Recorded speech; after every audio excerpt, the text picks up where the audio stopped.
happens if you win an overall majority and you get your withdrawal agreement through, as you hope, and you have the votes by Christmas. In the next phase, when you're negotiating the arrangement going forward, is there going to be any possibility of an extension? In other words, you've got to ask for an extension by July to get it beyond 1 year. Are you going to do that? No. So there's going to be no extension. So over 11 months, you are going to negotiate a really good free trade deal. Come hell or high water, die in the ditch, and we will be out of the EU definitely by this time next year. Well, we'll be out of the EU, actually, by January. We will have formally left, because the withdrawal agreement... but we haven't got the agreement. Well, the withdrawal agreement will safeguard the position of EU citizens in the UK citizens in the EU. It will settle our divorce bill.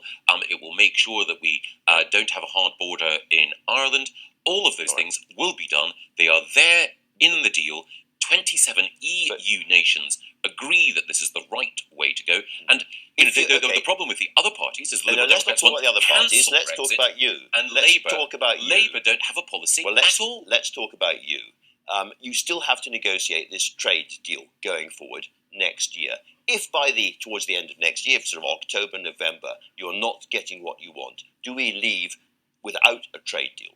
In other words, would we go away on WTO rules? We've done a huge amount of work already, alongside the withdrawal agreement, in the political declaration, which lays the groundwork for the deal that we want. And Simon Coveney, the Irish Deputy Prime Minister, whom you've had on this programme, a very thoughtful and influential figure, not always someone who necessarily takes the UK side of these discussions, of course. And it's true that across Europe there is an appetite to ensure that we tie up the loose ends, we conclude a relationship based on free trade and friendly cooperation. But it's a lot more than loose ends. If we don't have what we want at the end of this coming year, and we leave without a deal, what's the difference between that and leaving without a deal at the time of the withdrawal agreement? Well, we will secure a deal.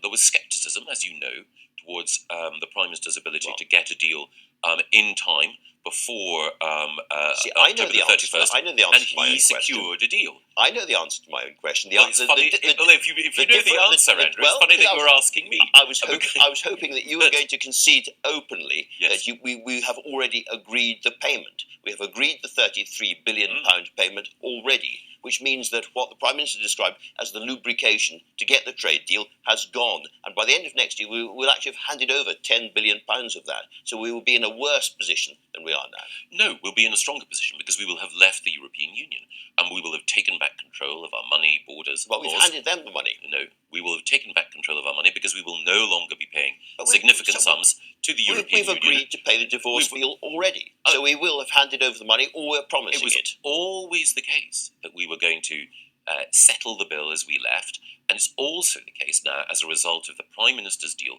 that we will no longer be paying annual sums to the European Union.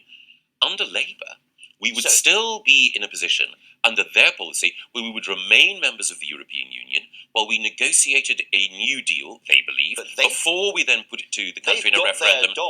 They've got the money in their wallets at that point. No, why are they going to negotiate more successfully? Labour would be paying more into the European Union. I'm not asking about Labour, I'm asking about you. No, but I think it's important that people recognise recognise this. But I'm asking about you. That we would be in a position where we settle our bills, we walk away, we say thank you very much, we've enjoyed our membership, we're no longer members, but we are friends, and let's make sure that relationship works in all our interests. And as I mentioned earlier, European leaders are strongly incentivised to make sure that that relationship works, and there is a contrast there with Labour, because Labour are resolute for irresolution, as with social care, adamant for drift. Okay, very good. But as with social